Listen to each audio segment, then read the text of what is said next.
তো আচ্ছা দেখো যত রকম ময়লা কিন্তু সব এতে জড়ায়। হ্যালো গুড মর্নিং, কেমন আছো সবাই? আশা করছি সবাই ভালো আর ঠিকঠাক আছো। তো চলে এসেছি সোজা ছাদের উপরে। বাপরে আজকে একটু হাওয়া হচ্ছে, তো ঠান্ডাটাও পড়ছে সকালে খুব, যেহেতু হাওয়া হচ্ছে প্রচণ্ড। তো আজকে দেখাবো তোমাদেরকে যে ফিল্টারটা আছে আমার, তো সেই ফিল্টারটার অবস্থা দেখো কি অবস্থা হয়েছে। সেটাকে আজকে পরিষ্কার করব আর নতুন ফিল্টার স্পঞ্জ অ্যাড করব, ঠিক আছে? তো এটাই আজকে হবে ভিডিও, ছোট্ট একটা ভিডিও, বেশি বড় করব না। এর আগে ভিডিও বলেছি ছোট, তাও বড় হয়ে যাচ্ছে অনেক। ছোট ছোট ভিডিও করব এখন থেকে, ঠিক আছে? চলো ফিল্টারটাকে বের করি, এখনও কিছু করিনি, দেখো সব পুরো আটকানো হয়ে আছে, ঠিক আছে? তো চলো ফিল্টারগুলোকে বের করি, বের করে ওইগুলোকে পরিষ্কার করে নিই।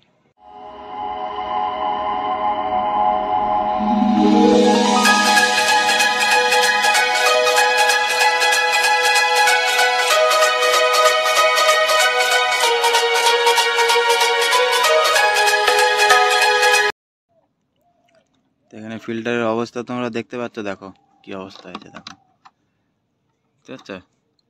তো আজকে এইগুলোকে কিছু চেঞ্জ করে দেবো, ঠিক আছে?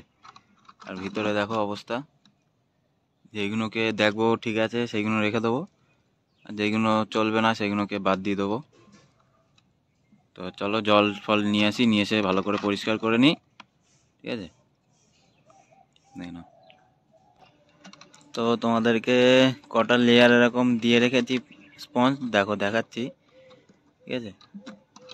তো এটা পাইপের মুখে দেওয়া থাকে, এইটা যেটা খুলছি প্রথমে, তার জন্য তার ফার দিয়ে ভালো করে বেঁধে রেখে দিয়েছি।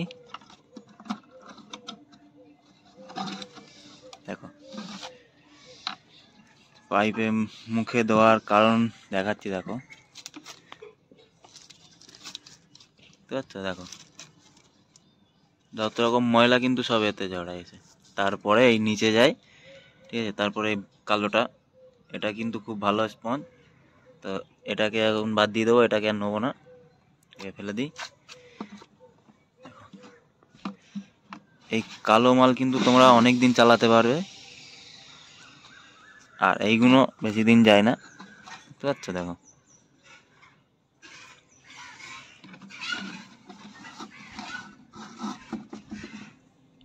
ঠিক আছে, তো 3টে লেয়ার বের করলাম, দেখো এই একটা লেয়ার, আর এই দেখো নিচে এটা ভালোভাবে দিয়ে দিয়েছি, মানে নিচে যেহেতু ফুটো করা আছে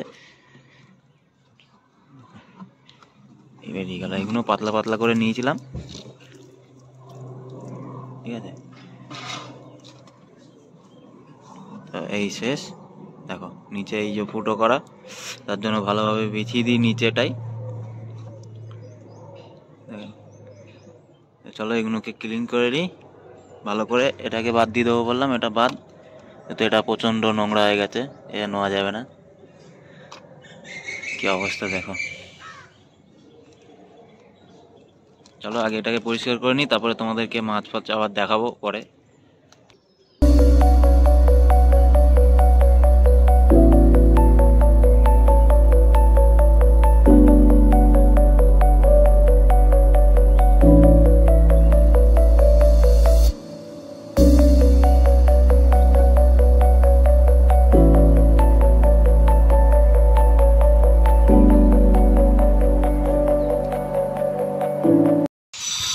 তো দেখো বন্ধুরা, একটু আগে কি অবস্থা ছিল আর এখন দেখো কতটা ক্লিন হয়ে গেছে। আর এই যে জলের অবস্থা দেখো, ঠিক আছে? ফুল ব্ল্যাক একদম ওয়াটার হয়ে গেছে, যত ময়লা ছিল সব গেছে। বেশি ধোলাই করব না, কারণ অনেক সময় ভেনেসিয়াল ব্যাকটেরিয়া যেটা বলে, তো এটা বেশি ধোলাই করলে ফিল্টারের থেকে সেই ব্যাকটেরিয়াটা চলে যাবে, তো তাতে একটু অসুবিধা হতে পারে।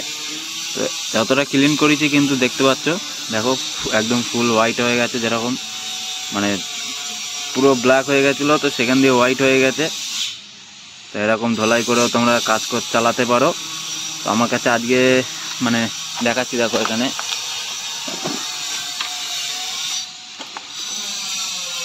এখানে দেখো এখনও কিন্তু আমার কাছে আছে, ঠিক আছে? এখনও টু লেয়ার এখানে আছে, 2টো লেয়ার, এটা 3 লেয়ারের থাকে,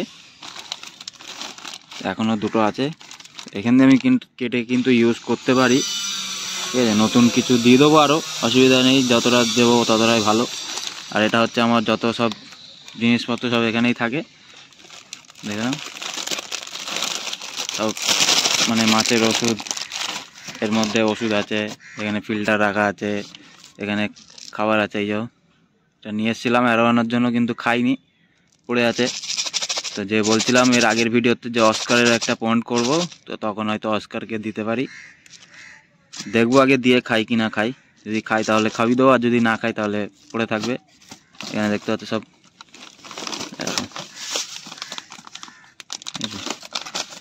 সব আমার জিনিসপত্র এখানেই থাকে, উপরেই থাকে। তো চলো এটাকে ফটাফট করে সাজিয়ে নিয়ে লাগিয়ে দিই, ফিল্টার চালু করতে হবে, আমার আবার ডিউটি যেতে হবে। তো ফটাফট করে নিই, চলো। তো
বন্ধুরা দেখতে পাচ্ছ, দেখো ফিল্টার এখানে কমপ্লিট, ঠিক আছে, দেখে নাও ফুল কমপ্লিট হয়ে গেল।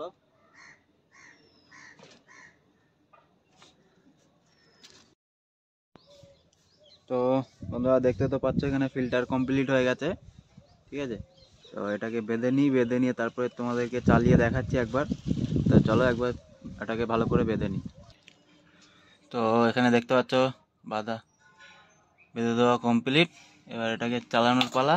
তো চালিয়েও দিলাম, দেখো পাইপের ভিতরের ময়লা চলে এলো, দেখো। আর জল দেখতে পাচ্ছ পুরো একদম নিট অ্যান্ড ক্লিন, কিন্তু দেখো না, জলে কিন্তু কোনো ময়লা নেই, কিছু নেই। আর আমার ফিল্টার কটা লাগানো আছে দেখিয়ে দিচ্ছি, দেখো এটা তো আছেই, তার সাথে এখানে স্পঞ্জ ফিল্টার একটা আছে, আর দেখো পাওয়ার ফিল্টার ছোট একটা যেটা আমার ছিল ওটাকে ওখানে অ্যাড করে দিয়েছি, বুঝতে পারছো। এই আমার অস্কার, এই আমার এলিগেটর গার, ওই দেখো অ্যারোয়ানা ঘুরছে, আর রেড টেল ক্যাটটা ওর পিছনে থাকে। আজকে তোমাদেরকে একটু দেখানোর চেষ্টা করি আমি, দেখো কত বড় হয়ে গেছে। এই দেখো আমার রেড টেল ক্যাট, তো ওখানে পাথরটা পড়ে গেছে একটুখানি খোঁচা মারতে গিয়ে, তাকে আবার তুলে দেবো, কোনো টেনশন নেই, ঠিক আছে। ওই দেখো লুকিয়ে আছে, ওই দিক দিয়ে পাথরটাকে তুলে দিই, চলো। আর বন্ধুরা এই যে আমার পাখি দুটো, তো দুটোই কিন্তু ফিমেল বেরিয়ে গেছে। তো দুঃখের বিষয় এটাই যে দুটো পাখি দুটোই ফিমেল। আর চলো এদের খাবার আর জলটা পাল্টে দিই একটু। তো ওদেরকে খাবার আর নতুন জলও দিয়ে দিলাম, দেখো। আর দুটোই ফিমেল, আর দুটো মেল আনতে হবে যেহেতু জোড়া লাগাতে গেলে, ডিম বাচ্চা দেখতে গেলে। তো দেখি, চেষ্টা করছি 2-3 দিনের ভিতরে যদি ভিতরে আনতে পারি তো এনে দিয়ে দেবো এদের ভিতরেই, এখানেই দিয়ে দেবো। আর এখানে একটা হাঁড়ি, এখানে একটা হাঁড়ি, দুপাশে দুটো হাঁড়ি দিয়ে দেবো, ঠিক আছে।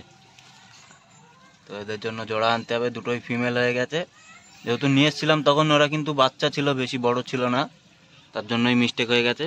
তো যাই হোক, চলো আজকের ভিডিও এই পর্যন্তই, দেখা হবে নেক্সট কোনো ভিডিও। সবাইকে টাটা, বাই বাই, সবাই ভালো থেকো।